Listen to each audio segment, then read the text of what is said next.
I've had many conversations with insurers and lawyers and doctors about whether telehealth assessments are an acceptable means of undertaking medico-legal assessments. For the large part, the conversation is around conducting psychiatric telehealth consultations. Obviously, given the coronavirus, the conversation has shifted for the foreseeable future around is it an acceptable means of doing a consult also for a physical assessment. Now, the answer to that question is yes, it is an acceptable means. There have been roughly 3,500 telehealth psychiatric assessments done over the last 3 to 4 years in Australia. They've proved especially valuable for individuals with psychiatric illness and injury who are located in regional, rural and locate locations.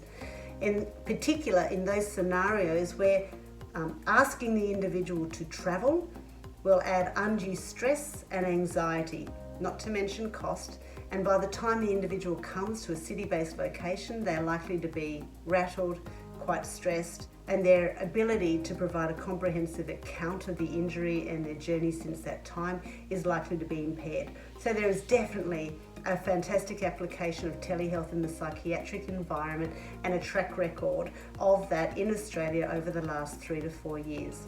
I've personally been involved in establishing and maintaining medico-legal networks across Australia that are telehealth and that are servicing the needs of psychiatric individuals in regional, rural and locate locations, and I can certainly vouch for the success of those in providing individuals with the help and treatment that they need. The subsequent question of is telehealth a valid means of assessing physical injuries is I guess a new one.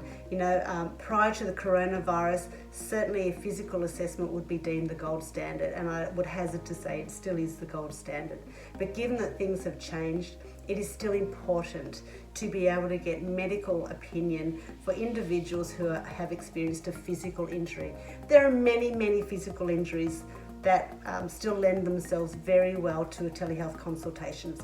Things like carpal tunnel, for example. Where a physical palpation is necessary, as per previous advice, we'll just say, doctors, do what you can. Whatever evaluation, whatever assessment, whatever advice you are able to provide that can help the injured individual get the help that they need is better than not having any advice whatsoever. And should you need to make comment about the limitations, please do so on the report. The important thing to bear in mind though is that telehealth is not what's being put on trial.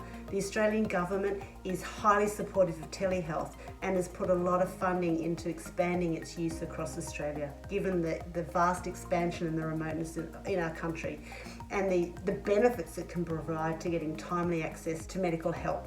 So the short answer is telehealth can be highly valuable. There are some limitations, but in the current environment, the advice is to provide the advice that you can that can help the individual get the support that they need.